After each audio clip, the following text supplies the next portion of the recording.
নমস্কার দর্শকবৃন্দ, এখন আমরা নিউজ 5 মিনিটের পক্ষ থেকে আমরা ইছাবিল জিপির 6 নম্বর ওয়ার্ডে উপস্থিত হয়েছি। আমরা প্রথমেই আমাদের চ্যানেলের পক্ষ থেকে আপনাদেরকে অভিনন্দন জানাই। তো আমরা এখানে দেখতে পাচ্ছি 3 জন প্রতিনিধি দাঁড়িয়ে আছেন। প্রথম জনের সাথে আমরা কথা বলবো এবং এই ওয়ার্ডের কীরকম ভোটদান প্রক্রিয়া, কবে সকাল কয়টা থেকে শুরু হয়েছে এবং বর্তমান পরিস্থিতি সম্পর্কে আমরা জানার চেষ্টা করব। দাদা, আপনার নাম? আমার নাম লক্ষণ রবি দাস। আমি 23 নম্বর ইছাবিল জিপির 6 নম্বর ওয়ার্ড নির্দল প্রার্থী ওয়ার্ড সদস্য।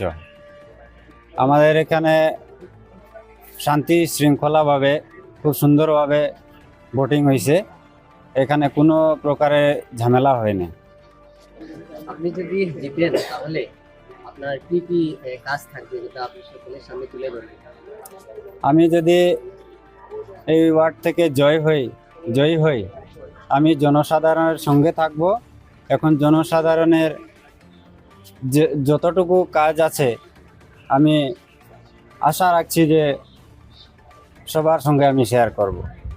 ধন্যবাদ আপনাকে আপনার মত ব্যক্ত করার জন্য। আমরা এখন কথা বলবো কুঞ্জ বিহারী দাদার সাথে। আমার নাম কুঞ্জ বিহারী গলা, ইছাবিল 23 নম্বর জিপি 6 নম্বর ওয়ার্ডের নির্দল প্রার্থী সদস্য।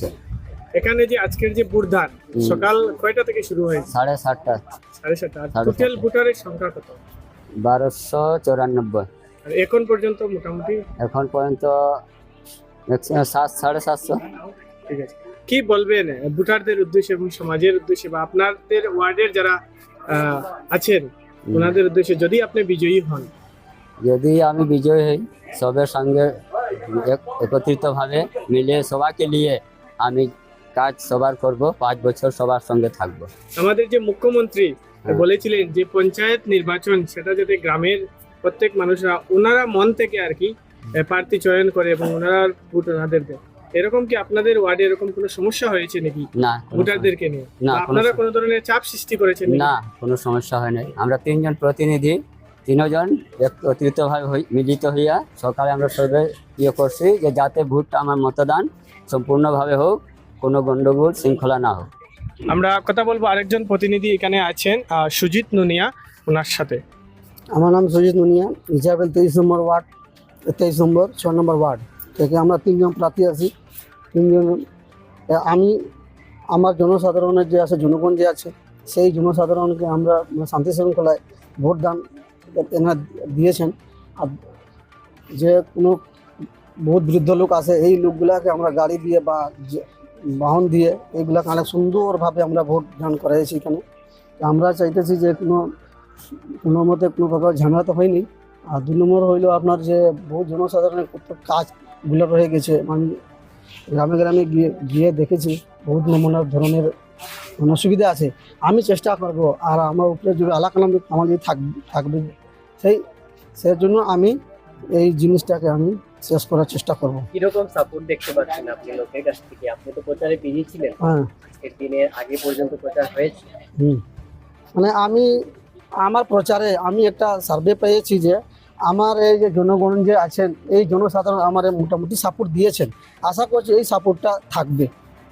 আপনারা যারা 3 জন প্রার্থী আছেন আপনাদের মধ্যে তো কোনো দ্বন্দ্ব নেই? আপনারা তো এই আমরা এক গ্রামের লোক, এক ওয়ার্ডে, 6 নম্বর ওয়ার্ড, একই ওয়ার্ডের। এই ওয়ার্ডের কোনো দ্বন্দ্ব হয়নি। আমরা সব ভাই আছি, ওনারা মা বোন আছেন, সব একই আছে। আমরা কোনো দিক দিয়ে তো সাপোর্ট তো পেয়েছি, পুরো ফুল সাপোর্ট পেয়েছি। আমরা তাদের এই ইছাবিল জিপির 6 নম্বর ওয়ার্ডের এই বার্তাটা আমরা সকলের কাছে পৌঁছে দিতে চাই এবং মুখ্যমন্ত্রী যে আশ্বাস দিয়েছিলেন যে এই নির্বাচন যাতে সুষ্ঠুভাবে হয়, যাতে প্রত্যেকটা ব্যক্তি কোনো ধরনের অসুবিধার সম্মুখীন না হয় এবং প্রত্যেকের চিন্তাধারা থাকে যাতে গ্রামের সকলের মঙ্গল, সেই খবরটুকু আমরা মোটামুটি এখান থেকে আমরা পেলাম। এখন কথা বলবো এখানে স্থানীয় জনগণের সাথে। আপনার নাম বলেন? আমার নাম স্বপন কুমার নুনিয়া। বলেন আজকের এই ভোটদান সম্পর্কে কিছু কথা। আজকের ইছাবিল হাই স্কুলে যে ভোটদান হয়েছে এইগুলায় খুব শান্তি ও শৃঙ্খলাভাবে হয়েছে। এটার মধ্যে কোনো ঝগড়া বিবাদ হয় নাই। আমি পুলিং এজেন্ট, আমি জানছি যে এই 3 এজেন্টের মধ্যে যাই একজন জিতবেন সাফল্যমণ্ডিত খুব সুন্দরভাবে কাজ করিয়া নেবেন, এটাই আমার বক্তব্য শেষ। ধন্যবাদ আপনাকে।